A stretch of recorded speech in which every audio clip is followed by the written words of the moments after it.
Okay, now we're gonna take the tape off. We're still not putting any beads on this side without the, with the tape, I'm sorry, with the tape. So nothing is happening right now. We didn't tie a knot yet, and we're not gonna add the beads.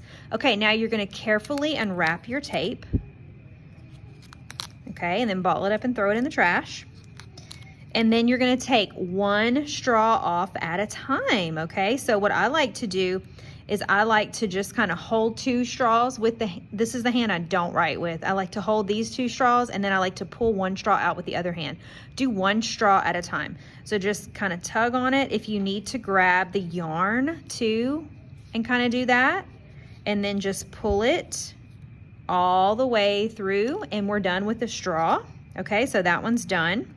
And then I'm gonna pull on the second one. If you see that your yarn kind of gets loose, don't worry and don't be afraid that your yarn is gonna fall apart or your weaving is gonna fall apart. It's not. Just do one straw at a time though, and then pull on this. You might have to like pinch the straw a little bit to get it to move at first, and then it'll come off more easily. Great. Now we have one end with the knot and we have one end without the knot. So if I want to add beads, I can add beads now, or I can knot it and add beads later. All right, here's another quick example. Take your tape off. If you need to cut it with scissors, you might have to do that. I wrapped that one kind of awkward. And then just grab onto your yarn and pull one straw at a time. If this all moves over here, it's okay, it'll straighten out at the end. Pull one out at a time carefully, okay? I'm gonna add beads to this one to make it even with the other. I'm just gonna put just a couple, but you can put up to 6 total, okay? Now, beads or no beads, it doesn't matter. We're gonna make another knot at the end, so we're going to loop it around our finger, make a little gap, and then push the ends through.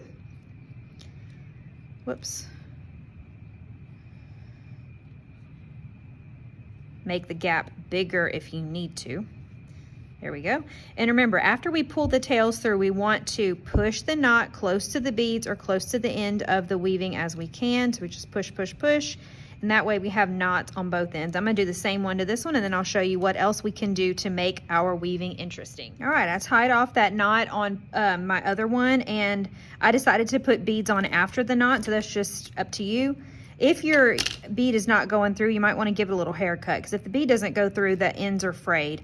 And so I kind of just did whatever. I did 2 beads on one yarn and 1 bead on the other one. And then if you put beads and there's no knot, the beads are just going to fall out, right? So if you have beads after you make a knot, you're going to have to make another knot. Okay, and then you can decide whatever you want this to be. If you want this to be a bracelet or a bookmark or just something that you hang on a wall, you can decide what you want to do. I think it would look cool if you do a bunch of knots all the way down and maybe on both sides. You could braid it if you wanted to. After you make the knots and your beads are secure, you could braid it or twist the pieces of yarn together, whatever you want. If you do make a braid or a cool twist, you're gonna have to make another knot at the end, okay? So this could be some really cool different things. You could do one side a braid and another side leave it straight, whatever you want to do, okay? And then, you know, if you have a braid or something, you want to secure it so that it doesn't just fall apart.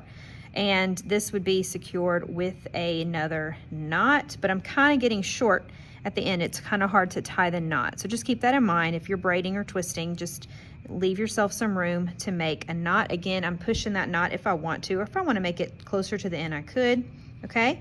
And then I'm gonna just knot this side again. I'm gonna put the knot a little bit lower though, because I want some space between my 2 knots. Okay, and I'm pull the tails through, and I think that's a good spot. So now I'm gonna tug on both, and there we go. It could be a bracelet, it could be a bookmark, it could be any kind of a cool thing you wanna do with it. After you tie it into a bracelet, you might wanna get a friend to trim it up, or if your tails are uneven like this one, you could trim it too. Okay, so you can trim them, but just make sure you're going to have enough room to tie it, or however you want. It can dangle from a wall like a cool little decoration. It could be a keychain. It can be anything you want. I had so much fun making these with you.